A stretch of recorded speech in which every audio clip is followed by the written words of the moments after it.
Greetings, Patrick here. Have Cheetah will view, and me and the cheetah, or should I say, myself. Um, we got a word that the new blockbuster of the summer, Cocaine Shark, was released early on Tubi. So so me and the cheetah, we got snacks, and we headed to the couch to watch Cocaine Shark, which is the latest movie from our good friend Mark Polonia, and of course is stacked with Polonia Pals. Uh, so Cocaine Shark, basically, obviously, we know is definitely a mockbuster in the sense of Cocaine Bear. There's other cocaine animal movies coming behind this. I think it's just to be like a cocaine raccoon or something like that, and whatever else I can think of. Cocaine crocodile, cocaine cat, cocaine camel. I mean, you name an animal with a C in it, and it's going to get a cocaine movie made after it. So the synopsis for this film is a mafia drug lord has unleashed a new highly addictive stimulant on the streets called HT25, derived from sharks held captive in a secret lab and which cause monstrous side effects. After an explosion and leak in the lab, an army of mutated, bloodthirsty sharks and other creatures, including a bat. Probably the best part about this movie was that bat, but we'll get there. And other creatures are set loose on the world as a small band of people try to stop the carnage. Okay, so now if that was the movie, I might be all right with that. but I don't know if that really is. I don't know if that synopsis is really it's really what it is. I gotta admit this. I think they. I don't know what they were trying to do with this. There was elements. There were elements of this, but they send in the movie opens up with a drug dealer, played by our good friend Kyle Rappaport. He gets caught by this hitman, and he says, "I'll let you live if you tell me, all you need to know, all I need to know about about your organization." And so Kyle's character gives it up, not knowing that the guy who has him at bay is actually working for his boss and was just testing out his loyalty. He fails that test, and so he gets killed once. So he dies, and then we find out that that's what they're trying to do. Um, they're trying to move in on this territory. This new mafia lord, played by our good friend Ken Van Zant. He's moving into this neighborhood, and he's going to try to take over the drug trade. And of course, he's got his buddy with him. Fuentes is his chief hitman, and he's going around wiping out all the competition.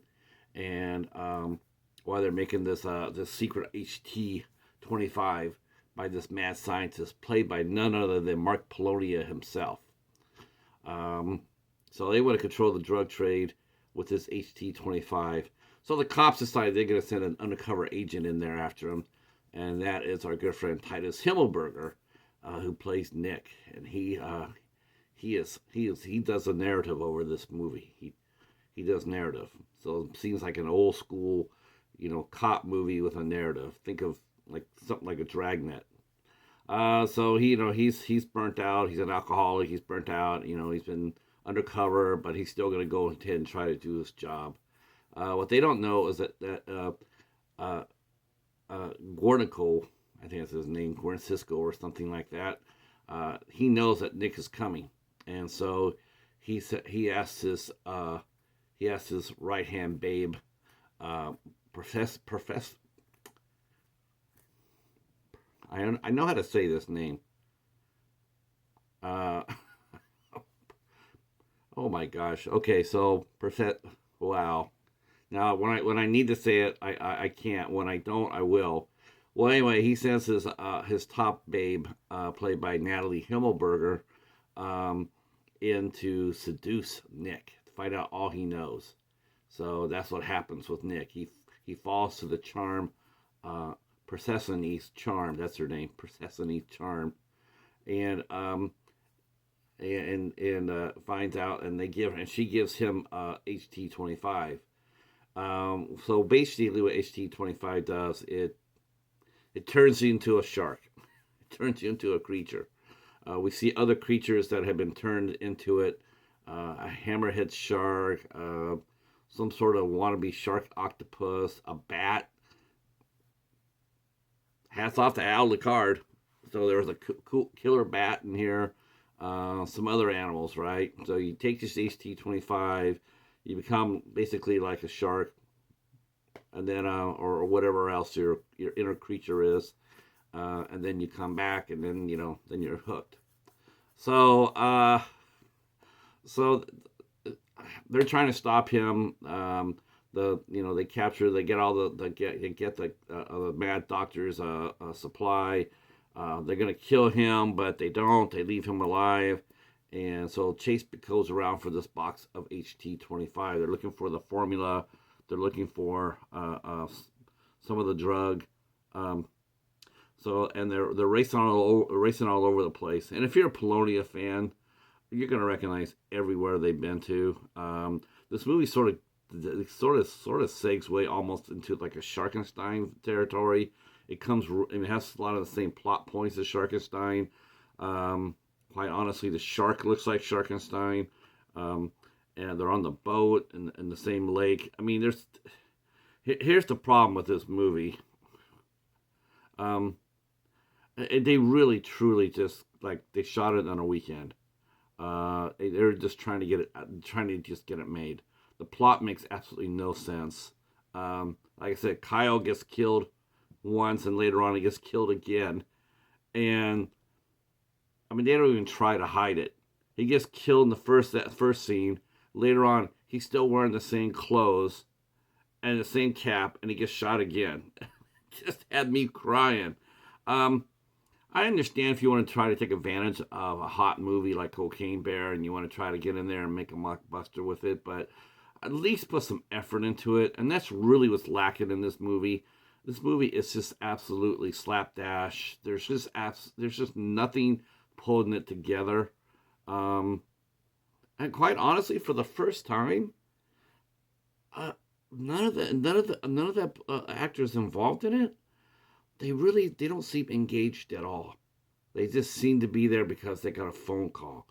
Now that's bad, because most of the Mark Polonia movies, while they are cheesy and they are really pretty bad and whatnot, but at least the actors, well, actually, I mean, they actually look like they're having fun, and that is something that this movie is missing.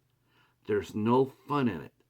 It's tiresome. They look bored. They look restless. They don't look like they're really enjoying themselves. And that's half the joy of watching a Polonia movie, is that. Yes, the story's crap, but gosh almighty, the Polonia Pals seem to be having a great time. I mean, they're having fun. Not much this movie. This movie seems to be really a struggle to get through. Hey, I got an idea. Let's make a Cocaine Bear mockbuster. And we'll shoot it on a Friday and a Saturday, and it shows. The effects are absolutely zero. It's just nothing. If they had taken their time with it a little bit, like they did with Amityville Space, they would have taken time with it. They might have been fun, and there was no humor in it. And that's the other thing. This is the second straight movie now that I watched after Amityville Space, where there's very little humor. There's not very much fun in the dialogue or the script, and for a movie like Cocaine Shark, you gotta have laughs. I mean, even Cocaine Bear, people are saying it was funny as hell. It's a horror comedy. This is not a horror comedy. It's just like, and that's what really missed it. That they needed to make it fun. They needed to make it, interesting, and they just didn't happen. And when, and I think that if Mark would have just settled down a little bit, like, okay, I'm going to do this movie, but I'm going to do it right. I'm going to go ahead and, spend, a couple of weekends making it. And I'm going to spend a little bit more time on the effects on it. This actually could have been really enjoyable, and I actually would have recommended it. But this one, as it is, no, I can't. This is god awful. This is really bad. This is like bad. Um, I will say that the only thing I really liked about this was the chemistry between Natalie and Titus, who, as you may know, are married in real life, and so when they do their scenes together, there is chemistry there. Yeah, those two, you could definitely tell. So that's my one highlight about that, and congratulations on Kyle for getting killed twice in the movie. That was awesome. Of course, we see our good friend Jeff Kirkendall had a small role in it. I mean, a lot of the Polonia Pals were making small role, made appearances, so that was good. Ken Van Zant was in it. Who else was in it? The normal.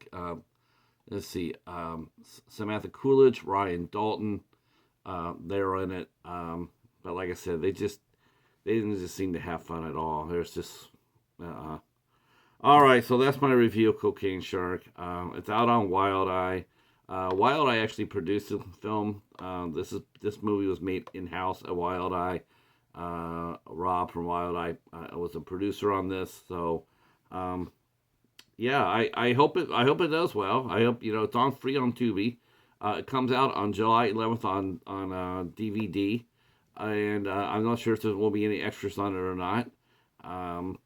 Hope so. Hopefully there'll be something for a collector to enjoy, a Wild Eye completist or a Polonia completist. They'll definitely want to pick this up. But yeah, not a good one. What more can I say? Well, thanks so much, and we will go ahead and end this here. Thank you for watching, and if you're new to the channel, please consider giving us a sub. Hit the notification button and leave a comment down below. And yeah, we will see you the next time through. Thanks so much, and peace.